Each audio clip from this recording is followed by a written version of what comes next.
And now we present to you America's quintessential iconoclastic anomaly. Wow. In talk radio, your host, Joe Cristiano.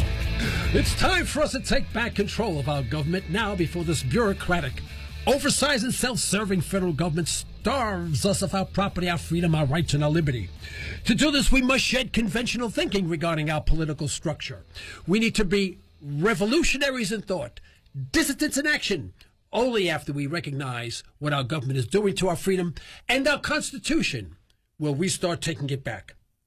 And this program is just about that. And welcome to the hallowed halls of the University of Logic, better known as Cristiano's Conservatory, correcting convoluted conversation. This is Liberty Talk Radio. I'm your host, Joe Cristiano, on 1170 KFAQ. And we welcome you this evening. I would like this evening to start with a couple of emails that I received. Okay, I usually don't read emails. You do get emails, huh? Oh, yeah. I mean, most of them I know you do. Yeah, well, most of them I can't repeat, you know. I bet not, yeah, because they listen to the show. They you know, I would be on KFAQ. I'm KRMG. Oh, no, I'm only kidding. Only kidding. Yeah. Never say those words. Yeah. By the way, I have this funny sound in my headphones. Is there an echo or something? I just want to let you know. Yeah, I do too. Who is this guy? Yeah, I don't recognize myself. I sound myself ringing in my own buzzing. Yeah. Anyway, we shall persevere. Okay. Yeah, probably sounds all right out there. All right. Can you turn your volume down? Maybe you're feeding back in the microphone there. Yeah, maybe that'll help out a little bit. It does. Yeah. Okay. Very good. Being jammed by that other station. This is email number one. Email number one. Okay. Here we go. It says, Joe, why not broadcast on a weekday? Why not? Yeah, I agree. Yeah. By Thursday, I experienced, listen to this, Cristiano withdrawal. Are you serious? Yeah.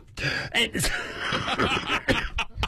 excuse me, I saw this cold. Cristiano withdrawals. Yeah, wow. Sometimes I can't make it to Saturday evening. Can't you get a spot during the week? Obviously, enjoy and learn from your show. Thanks.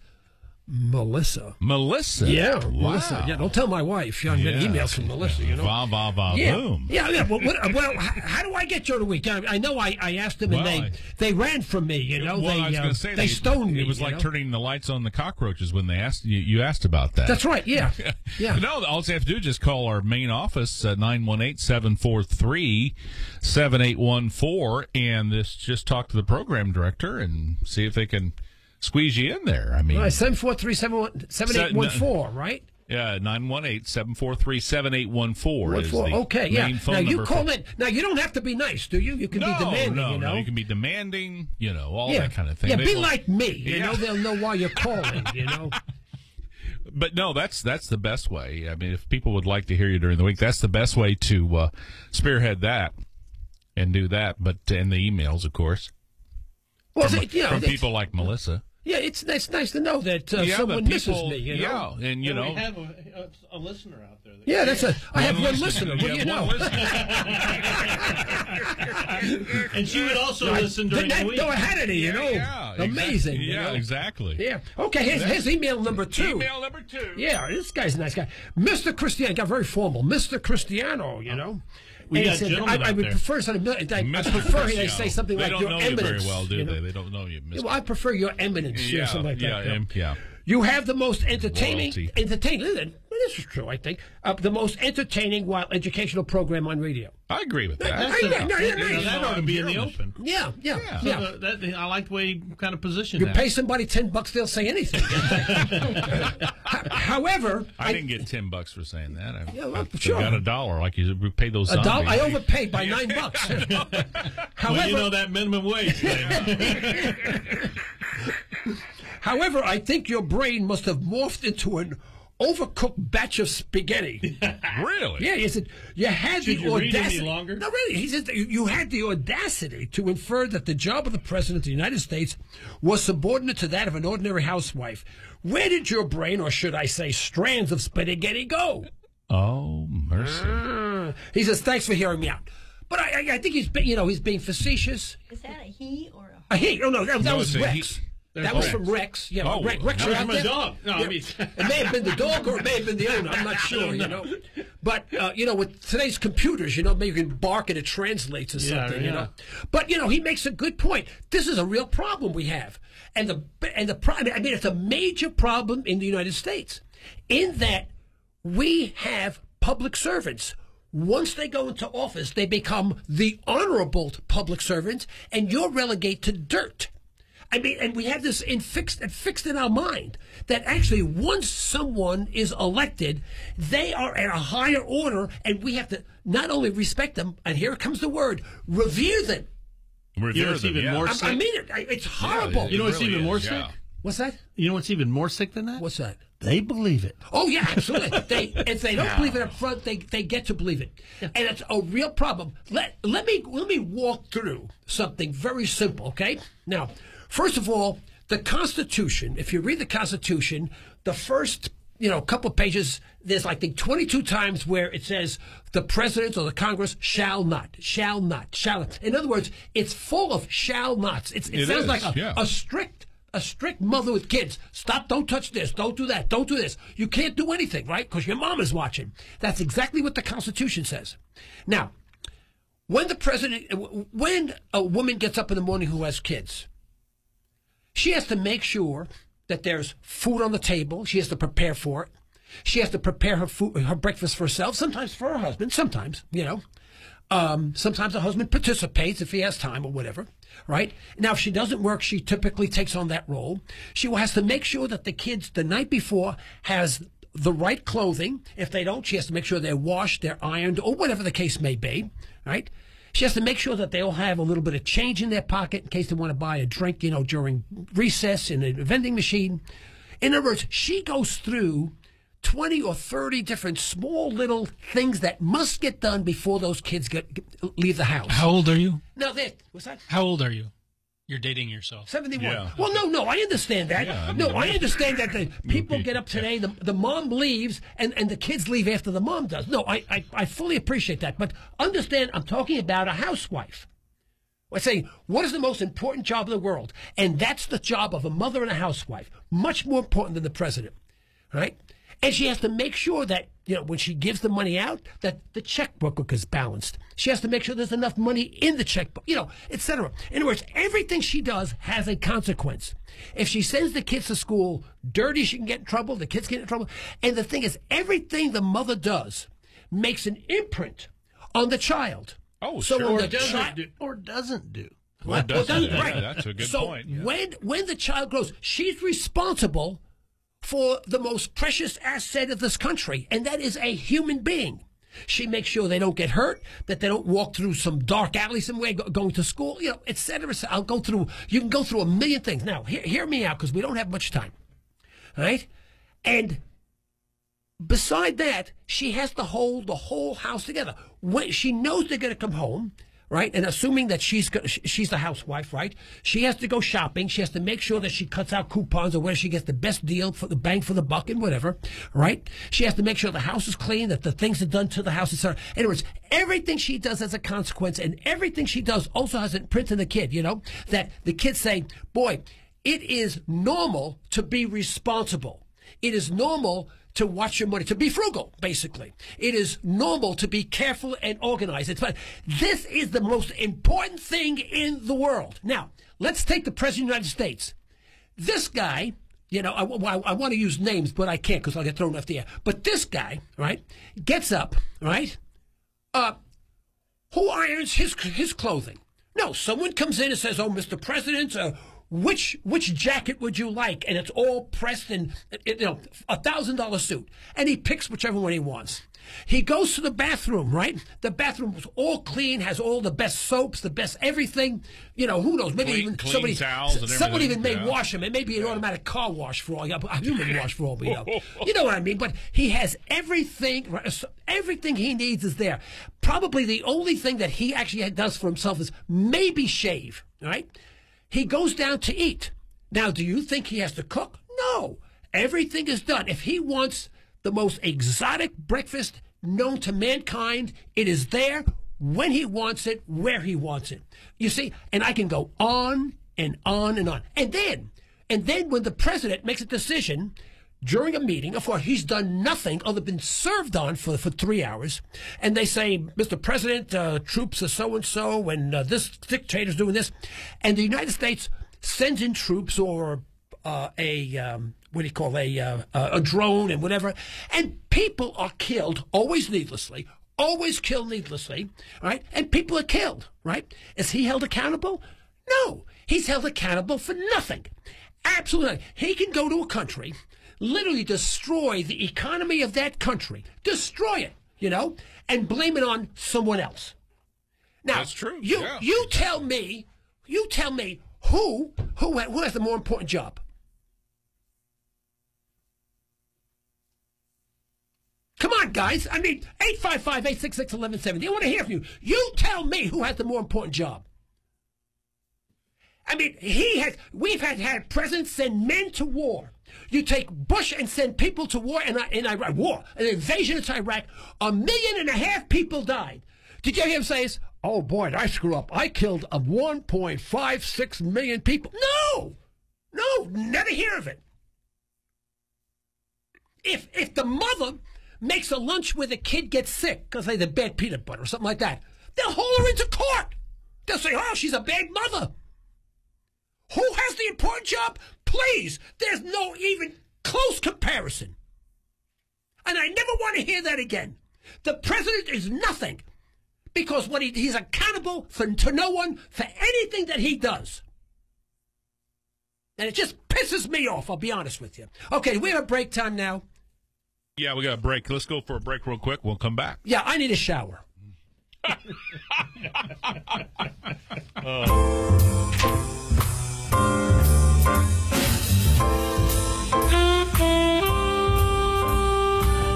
Okay, we have Rick on line 7. I think he wants to eat my lunch. Rick, what do you have to say?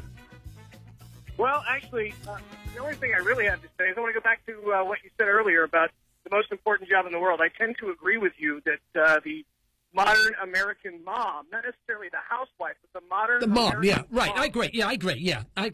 has the most important job in the world for 2 reasons. One, it's because she's raising our future. More importantly, the people who are going to make the decisions later on down the road when the president and the rest of us finally die off, the people that will be in charge are the people that we're raising today.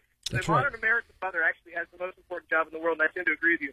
But my second point is the problem with how people feel about what's important and what's not, the root of that problem has begun, and I'm going to get a little bit philosophical here for a second, but the root of that problem comes from the emasculation of men and how the feminist movement in the 60s emasculated men and, in hindsight, took a lot of the power out of what the title mom or housewife really meant.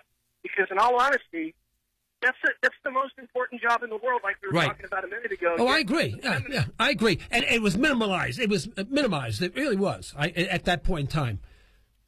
And not only was it minimized, but that also began the philosophy or the lifestyle of judging one's success based on the amount of money you make. The whole feminist movement is all about taking the important things that money can't buy, and taking that kind of power out of the hands of the modern American mom or housewife, and putting her success on a platter that is only judged by the amount of money that she brings to the table, that hopefully is more than men. And I think that's where it all began. Right. Rick, about 55 years ago, and I'm not kidding you, 55 years ago, there was America's first talk show, and I cannot for the life of me, I have to look it up and get the guy's name. This was before Jack Parr, well before that. And all he did was stood on a stage. This is, early television. And there was like an auditorium, and he would answer questions in diatribes, sort of like I do here on radio, right? And a woman I raised her hand, and she asked her, I never forget, and I was young at the time. I was about 14, 15 years old. And she stood up, and she said, and they had to indicate where they worked and stuff like that, or what type of work they did. She says, I'm only a housewife. And he stopped her dead in her tracks and went on for about 10 minutes on only a housewife. Only the most important job in the world. And that was in the 50s. This is the 50s, right. Wow. And he went, and that impressed me, but he was absolutely correct. Women say, oh, I'm only a housewife. But if they're a secretary for some schmuck, making minimum wage. Yeah. Oh, I'm a secretary I'm for. an executive, bull crap. No, what do you do when you're an executive secretary? You answer the phone and you take down appointments. Big deal. Yep. You're responsible for nothing. And what do you think that does to the homemaker who has been told that she's only a housewife? That's right. Then what happens is she becomes demotivated in understanding what her role is. Right. So that starts to fall apart. It really makes the family fall apart. And the whole fabric of America is falling apart. Yeah. And Rick from Broken Arrows on the phone with us. Yeah. The other thing about that is the 80s kicked off the latchkey children. That's when women right. went to work and everybody wanted to have more. Yep. And anyway, there's so much we can probably put a 3-week program nonstop on that one subject. Hey, Rick, thanks so much for listening to Liberty Talk Radio on 1170 KFAQ. Appreciate your input. Thank you very much. Thank you. Bye-bye. We can go on. Yeah, I want, go on all but night I have to move on because I got 15 other subjects and we have no time. Yeah. I want to touch base on this. Touch base. This is a wrong word. You touch base on the Fort Hood incident. Oh. Yeah. Mercy. I can't stand this. Yeah. I cannot stand this thing. We talk about this and that and the psychology and why he did it and the bing, bada bang, bada boom. Wait a minute. Maybe I'm missing something. I'm a real. I tell you, I'm just a simple. I'm simple-minded, hoodlum from Harlem. I don't know anything. I take things. If it's not Dick and Jane, I don't understand it. Now, hear me out. Tell me where I'm wrong.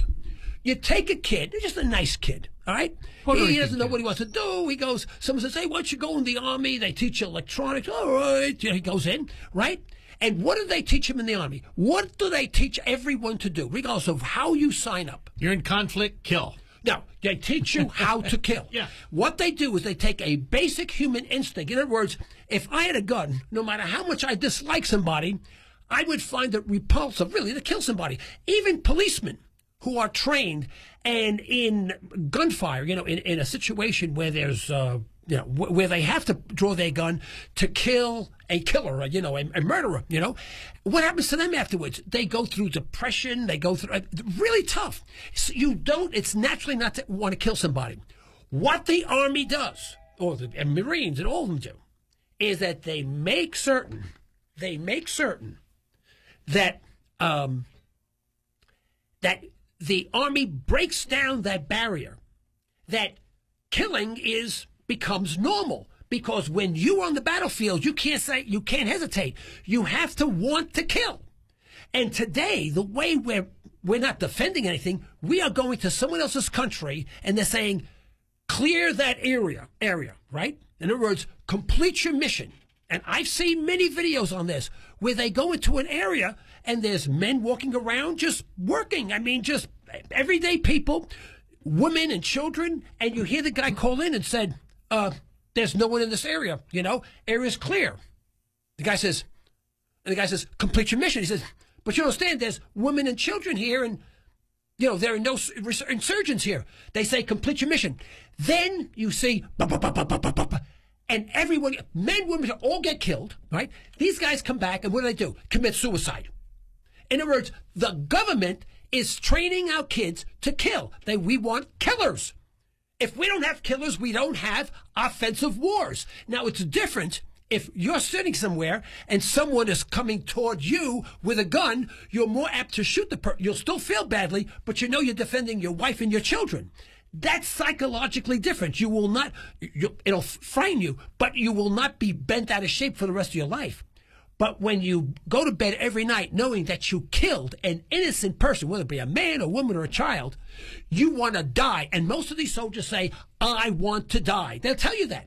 They interview, I want to die. I cannot live anymore. I cannot live with what I've done. Now, our government teaches our kids, nice kids, right, to become killers. Then, every once in a while, a kid goes berserk and shoots a few people. No kidding. we're surprised. We're going like, oh, how did that happen? Well, maybe it's because they went through months of training to kill people. And nobody wants to tackle. Well, nobody wants to tackle. Nobody ever says that. No one wants to tackle the real problem.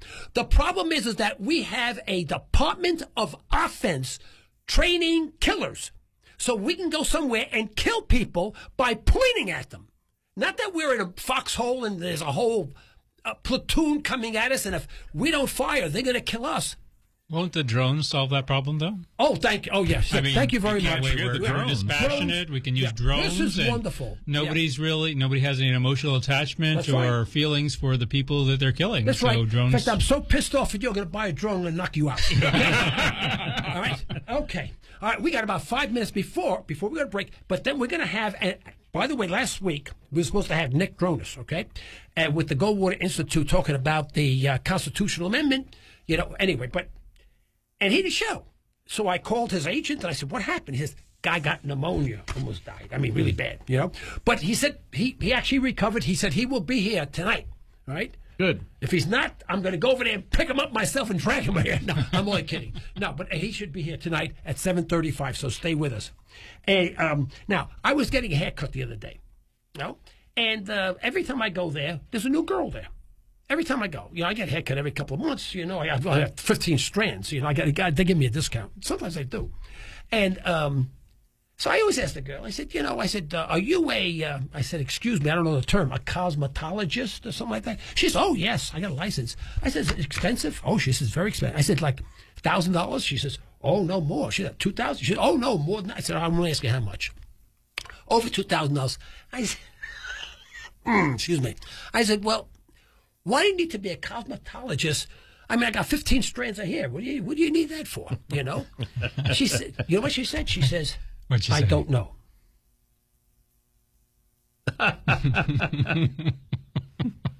I said, you don't know? She said, I never thought of it.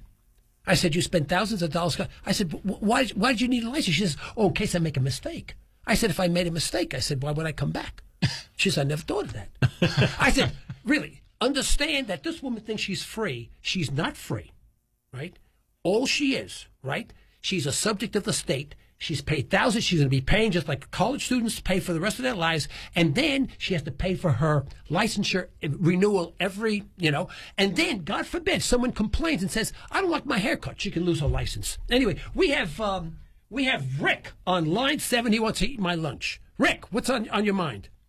Well, I'm back again, but this time I am actually going to eat your lunch because I think you're completely missing the mark when it comes to dealing with PTSD and exactly what the causes of the PTSD are. Then please help me.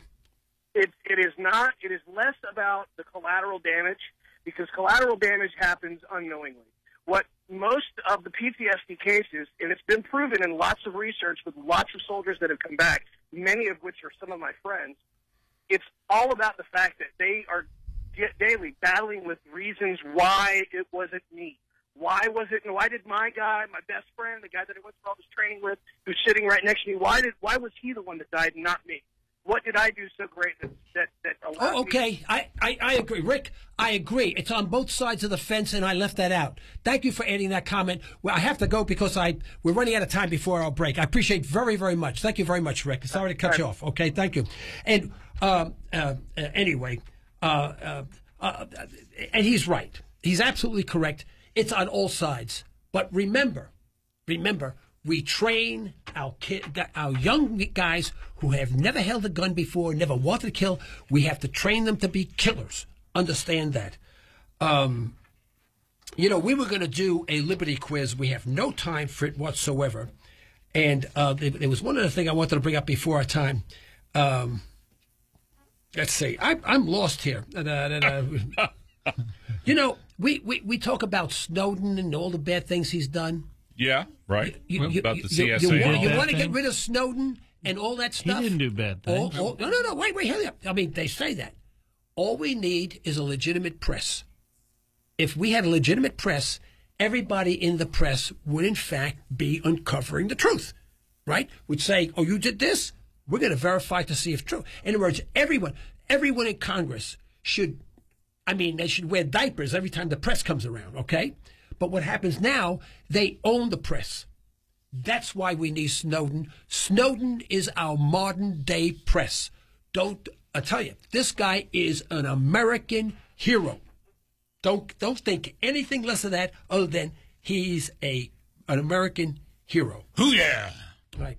All right. Hey, let's go to break. Stay here. We're going to have Nick Dranias come back, and we're going to talk about the constitutional amendment.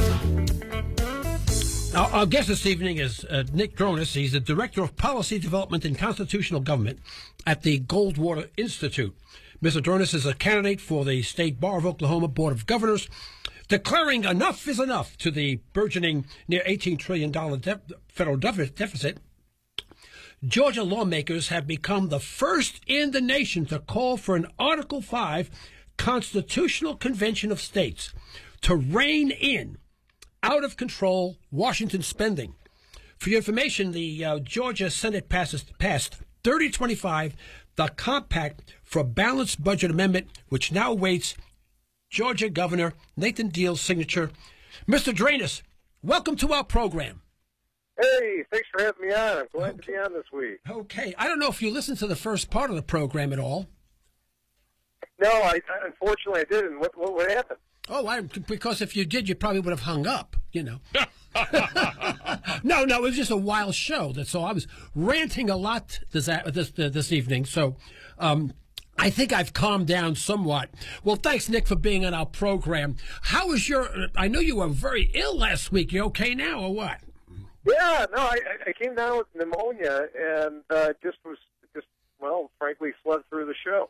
I apologize for that. Oh, okay. Well, that's against company policy, as they say, you know? Yeah. Well, I'm glad you're okay. I'm glad you're on the program. I was sick last week, and I'm still sick, by the way. I'm here since drudging along. Anyway, Nick, I have so many questions about this, but I have to hear from you. Could you, for the sake of our audience, tell us exactly what you're doing, with this Article 5. Explain it in Dick and Jane terms, because I'm not too smart, and there may be somebody like me out there who doesn't understand all this stuff.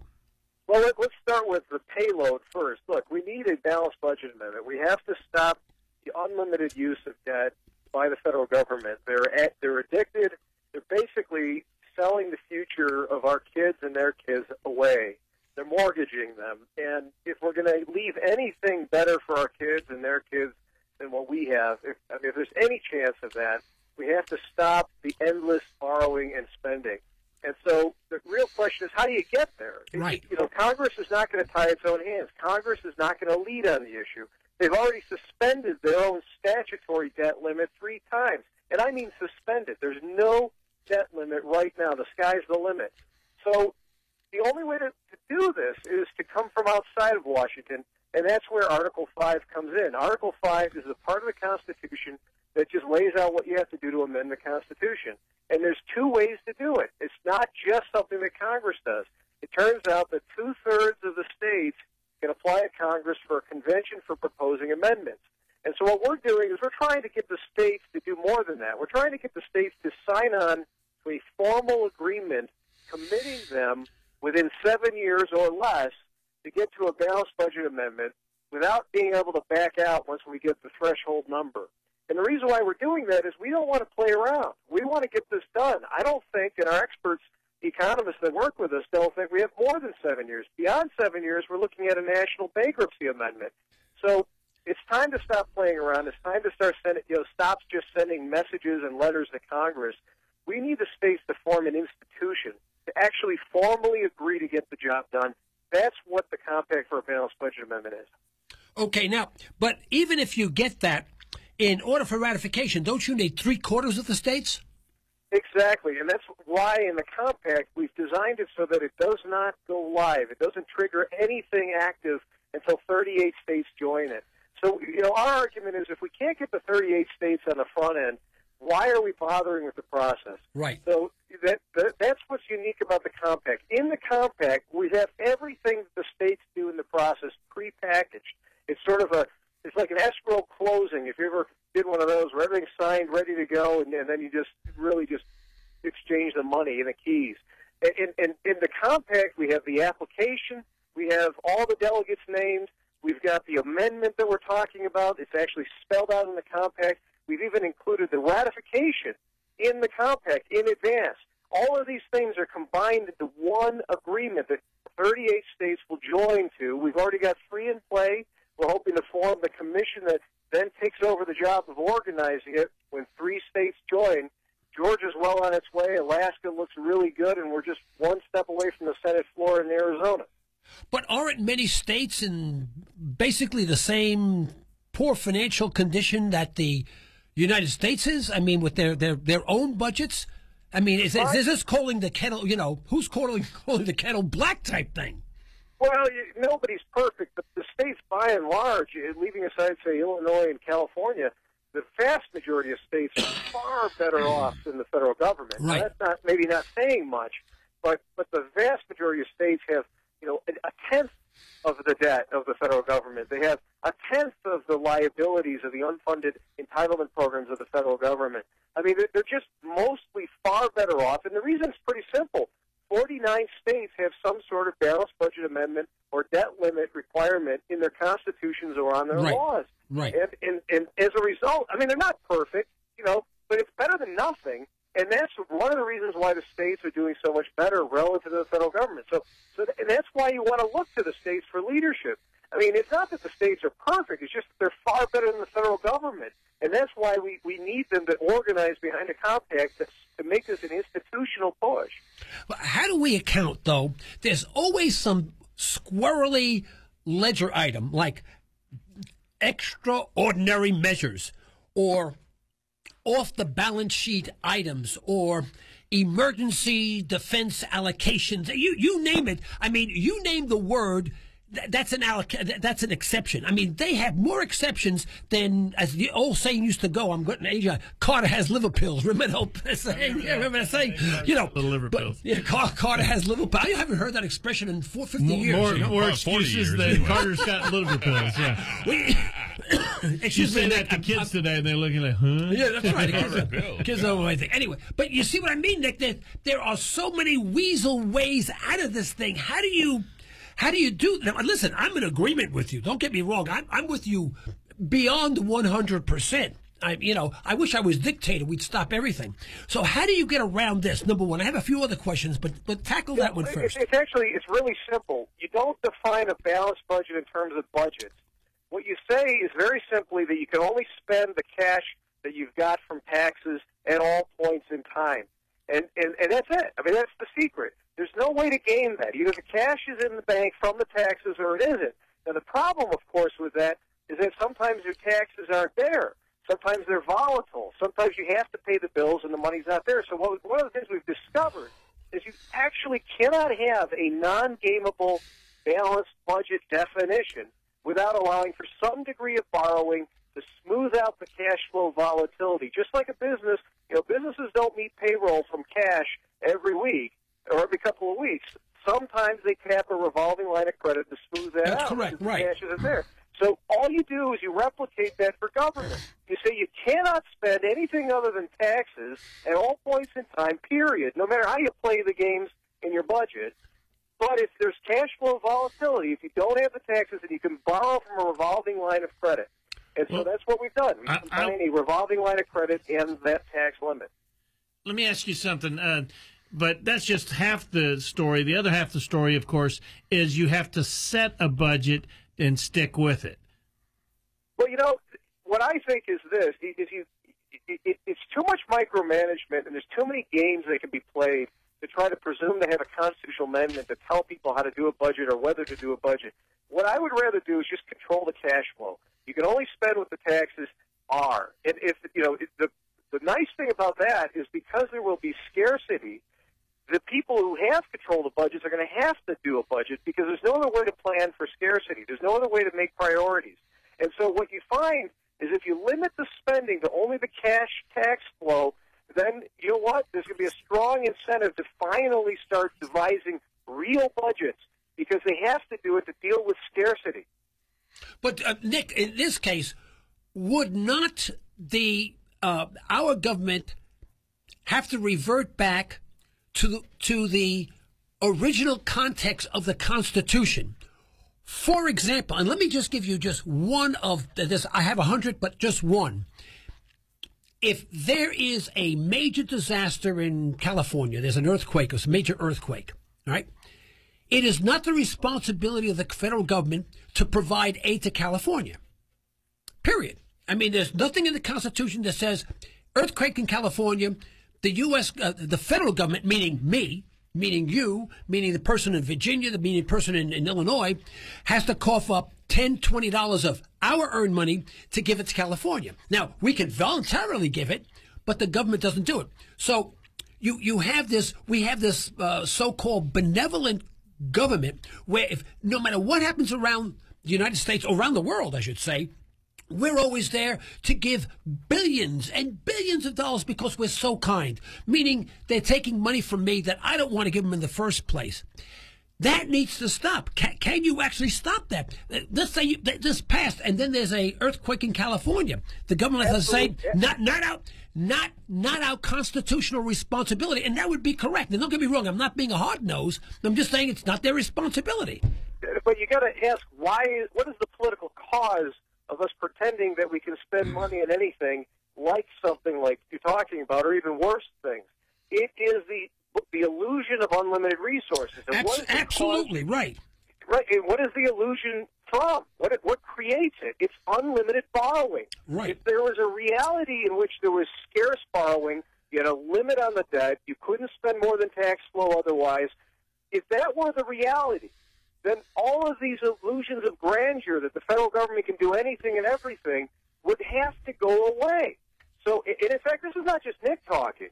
Thomas Jefferson said in 1798, after he was complaining that the federal government was already going beyond its constitutional bounds, and he was saying, I wish there was one additional amendment we could have done, and that would be to take away the power of borrowing from the federal government. He said that just barely 10 years into the whole project.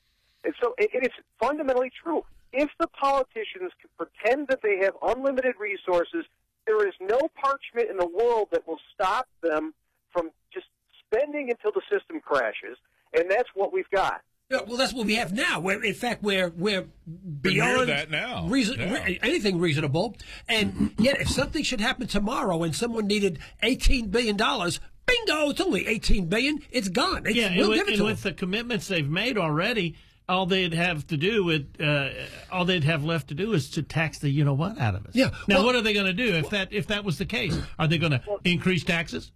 Well, think about it this way. Debt is going to be repaid or not repaid, more likely repaid to some extent. So debt is taxes. So unlimited debt is unlimited taxes. If we don't like taxes, we should limit debt.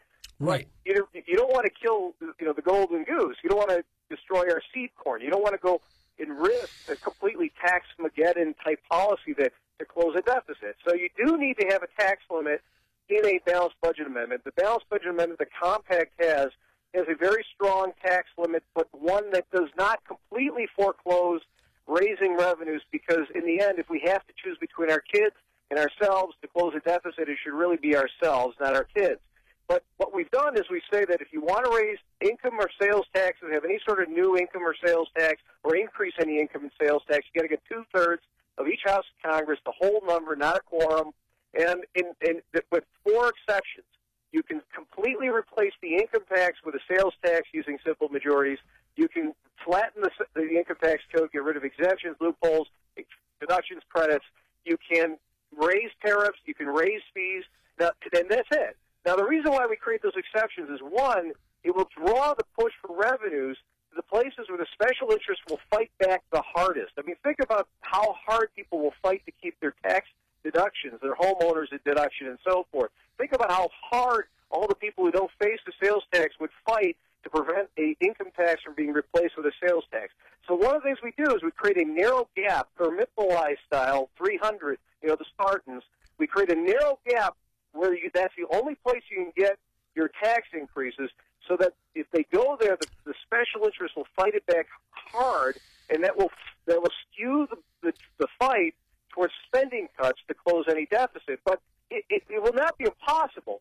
The nice thing is, if we do overcome those special interests, if we do go through that narrow gap, more likely than not, we will have exhausted every spending cut we could reasonably do. More likely than not, we'll have an overwhelming consensus. And in that case, probably you should allow that to happen. Yeah. Now, Nick, I'm sure you know all the arguments. Let me give you the ones that come off the top of my head. And that is, if we did this, we would restrain economic activity to a point where we would go into a very severe depression and maybe a total currency crisis. So we really can't do this. Well, you can't do it cold turkey, right? I mean, we are addicted, and so you do need to have a transition period, and then that's what we built into the amendment. The amendment fixes the initial debt limit 105% of the outstanding debt on ratification. So that gives you a 5% cushion. If it were $20 trillion outstanding when we got it ratified, that means they get another $1 trillion to borrow. That $1 trillion would give them about a year to 2 years under current borrowing rates to figure out what to do next. And you know, we think that if you have a transitionary period like that, that will give time for the Federal Reserve to fill the gap to keep, look, when the federal government is borrowing 45% of its budget, it's basically printing money, right? Right, exactly. It's basically just printing money. I would rather have the Federal Reserve print money by helicopter dropping independently of the federal government and not financing things like Obamacare. Right. If worse came to worse, what you would do is you would lock down the federal government on their borrowing capacity, and if things look dire, well, the Federal Reserve will do what the Federal Reserve does and fill the gap. But at least the cash that would be injected into the economy would not be injected into the coffers of some entitlement program or some other big government program. Yes, it would cause bubbles. Yes, it would be better not to do it. But still, the reality is we have a heroin addict. We can't cut them off immediately. We do have to tailor it down. And this amendment would allow for that. Okay, Nick, we have Lloyd from Henrietta, Oklahoma, who has a question for us or a comment. Lloyd, you're on the air. Thank you for calling 1170 Liberty Talk Radio on 1170 KFAQ. Yeah, Joe and Nick, I have kind of I hate to even get involved in this because I'm falling into the trap of accepting the fact that we're going to continue with the Federal Reserve.